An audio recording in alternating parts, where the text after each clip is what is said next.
a video of me cleaning my dirty chopping board. That's not very clean, is it? Anyway, so a video on these gin soaked cherries. So I've made cherry gin, and we're left with the cherries that have been absolutely steeped in gin. Now, I've turned them into candied cherries in the past, and they're very nice, very nice. But I made quite a lot of cherry gin this year, and I don't want to have to make even more candied cherries. So I've got, what have I got? I've got two of these. I've got like a whole jar of these candied cherries. I don't want to have to make any more because I don't need any more. So I was thinking what we'll do is we will strain off the gin, we'll drink that, and then, not all in one go, but we will take the cherries then, and I want to use them in a rich fruit cake as part of the rich fruit cake. I've done it before, but it didn't last very long. Not because I ate it, but because I think there was too much moisture in the cake, and it turned it mouldy, which was a very disappointing because it was rather enjoyable to eat. So we need to extract more juice out of these cherries. There's a lot of gin in that, and not too much sugar. That reminds me, I really need to have a go at, it's quite bitter, and I was thinking maybe we could use that instead of Campari. So I need to do that as well. Do you know, I think to myself, oh, I've got no more ideas for videos, and then my brain just goes off on a tangent and thinks of even more. Or videos lead into more videos. So we need to get it out. I don't want the alcohol in the cherries too much in the cake. I don't want it to be like a saturated alcohol cake. So we're going to strain it off. We're going to strain it into a cloth with a container underneath, collect the gin, and then we'll have a go at squeezing some of the cherries using a potato masher, which is what I use to squeeze the excess juice out of things like blueberries. So when my friend gives me the blueberries from his blueberry gin, I then turn those blueberries into a rich fruit cake, a Christmas cake, wedding cake type of thing. But they're a little bit too wet, so what I do is I squish them, and then that gets rid of the excess juice, and then I squeeze them out in a cloth, and that kind of gets rid of lots of the moisture, because you don't want a wet cake. So we'll have a go that way, and then also, if that doesn't work as such, we might freeze the cherries and then defrost them, and that will get rid of some of the moisture as well. So we're going to have a go. So we'll strain it. I'm not going to show you on camera because it'll probably go everywhere, but I will see you squishing. We will see me squishing them, and then we'll see about freezing them. So, clean stainless steel pan. Don't really want to be using aluminium pans when you're dealing with things that are slightly acidic, or what's the opposite of acidic? I want to say acrylic. It's not acrylic, is it? Anyway, don't want to be using aluminium when there's a chance of what you put in it might eat away at the aluminium, because aluminium is slightly poisonous. Or it is poisonous, I think. It's not very good for you. So let's see if just a single layer on the bottom of this pan, and then we'll just squish them, and we'll see if that wants to. It looks like it wants to release more juice, doesn't it? I'll just have to kind of eyeball this about what kind of level of juice we're getting out of these. Now, what's happened with the cherries is they were frozen cherries, so some of the liquids already kind of come out of them, and then that has been replaced with alcohol.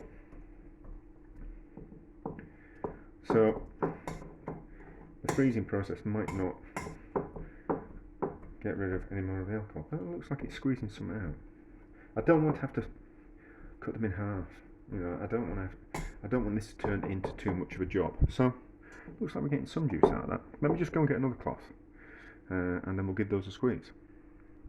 Right, I have a cloth. Now, these cloths look like they're dirty. They're not. They're just stained because I'm forever straining things through them. So they just stain over time. and I'm loath to throw them away because it means I'll have to start using something else. So a little bit of the juice will have come out. I suppose we really should weigh them, shouldn't we? But let's just... Ah, there we go. Yeah, loads of juice is coming out of that. Loads of juice. So I think we need to... Yeah, this will be fine. I don't think we need to freeze them. I think we'll just be able to squeeze the... kind of roll it around a little bit in your hand to kind of squish them a little bit more. And then these should be able to be used in a cake. Oh yeah. So they look like the blueberries look like.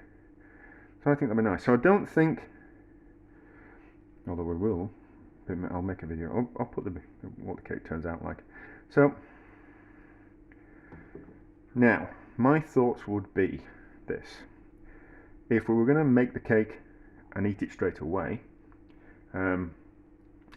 then we'd probably get away with just using like 100% worth of the cherries. So in the cake, so a rich fruit cake for every egg worth of mixture, it's ½ pound worth of dried fruit.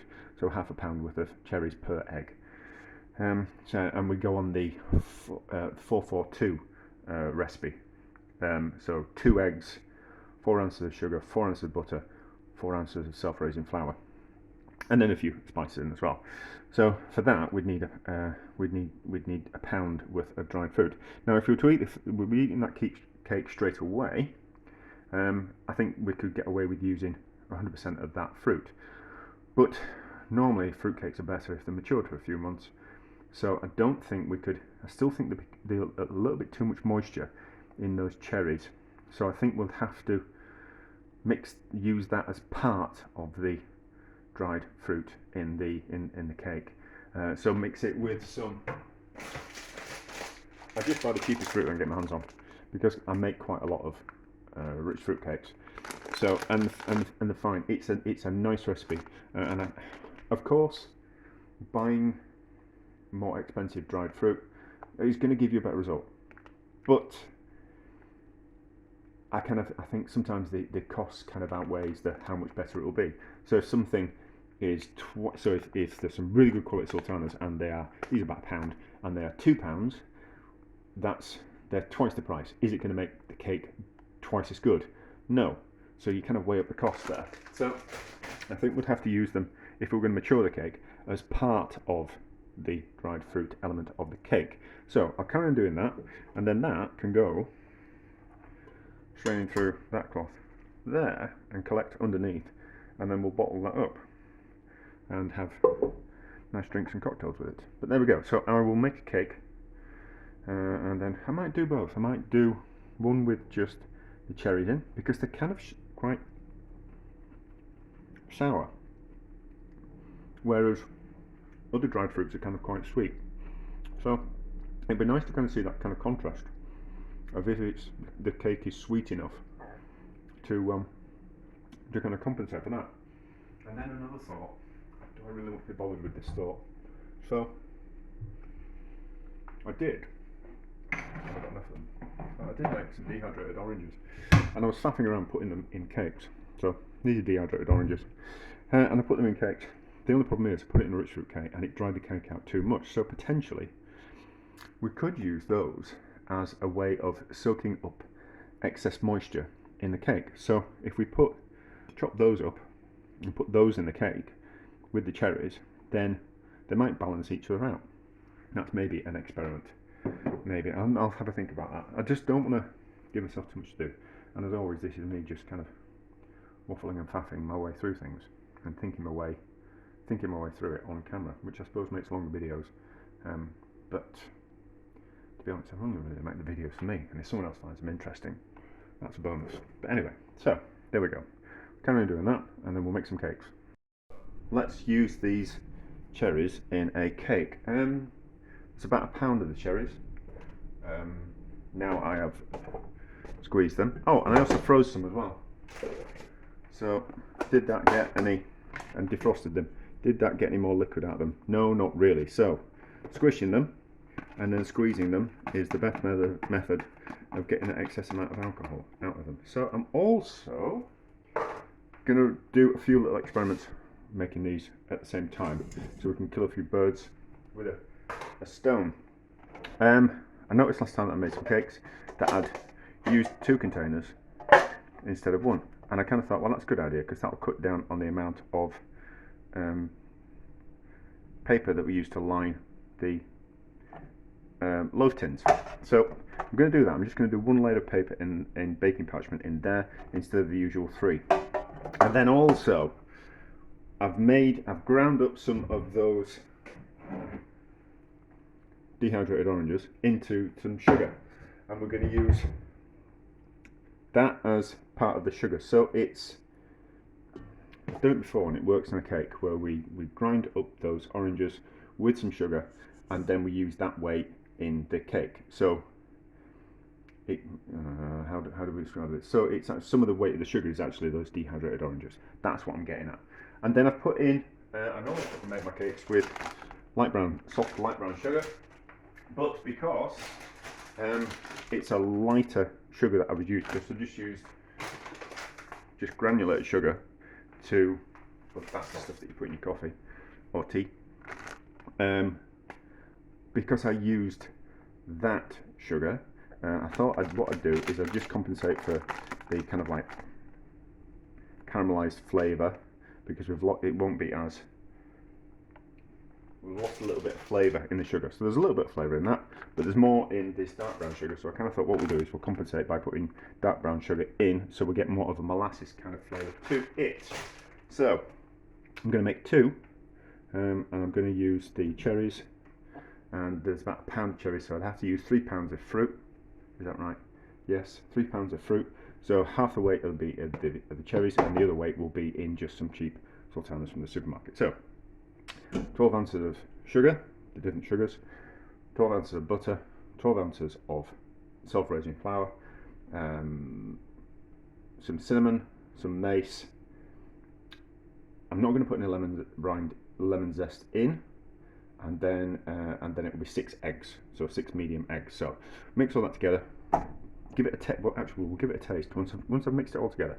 We'll give it a taste, and we'll kind of see how the raw taste the cake mixture tastes. You're okay to eat raw eggs in the UK because all the chickens are inoculated against salmonella. So there's what we call it. So there's no salmonella in the eggs. So get all that together. We'll taste it, and then we'll bake them, and we'll see what they're like. Right. So I've ended up making 3 cakes because when I was whipping the butter and the sugar with the orange sugar in it, it looked a little bit wet. So that was obviously some of the moisture that was left in the oranges.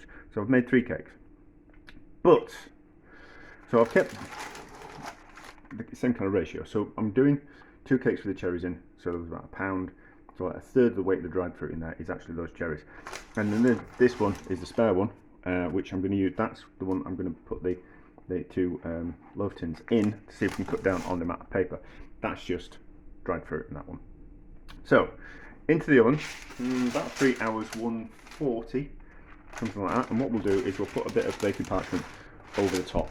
Now my mum used to tie it on with string, which seems like a bit of a faff, but the fan's going to be on the oven, so I can't just put a bit of baking parchment on the top.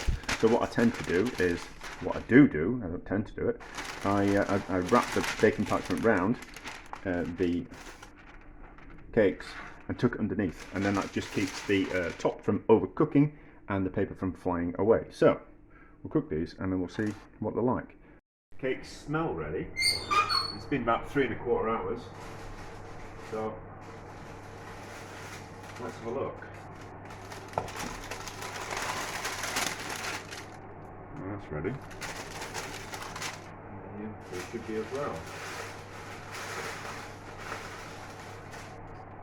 Those are the cherry. That's the cherry one, and that's just the sultana one, I think.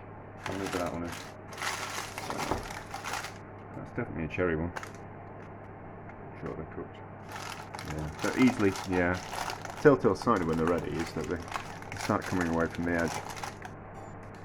So, put more paper in. So we'll let those cool. I'll turn the oven up now for my dinner. move this onto that shelf. Turn that up. So we'll let those cool, and then we'll give them a taste. I'm sure they're ready. Let's just use that as a skewer. It's a temperature probe, but I just need to see that it's hot all the way through. Yeah, it's hot all the way through. Yeah, they're cooked. We'll let them cool, and then we'll cut into them, and we'll see what they're like. Right, they're cooled. Let's have a look. So this is the one that's in the 2 tins, and let's see if it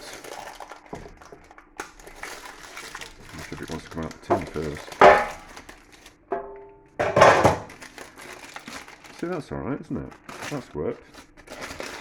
So we don't need to triple wrap in paper anymore. If we're not making lots of cakes, I can just use double tins. Now, let's see what this cherry one's like. I think this will get better with age. I think it'll be nice now. I think it'll be better in a month's time. Now, yeah, so it'll probably be in the cupboard. It'll probably be in a sealed container for a couple of months. If it goes off, I'll write it in the description. I don't think this video won't be out for months. I've got a bit of a backlog. That looks okay, doesn't it? That looks okay. That's certainly cherry there. Doesn't look wet.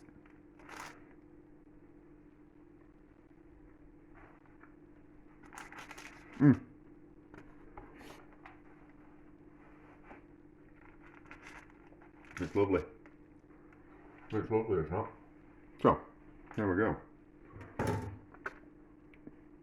Using up the cherries from cherry gin. And it will be a success. Because I'm sure it'll mature. It's got a slight alcoholness to it. I'm sure it'll be nicer in a month's time. But there we go. A success.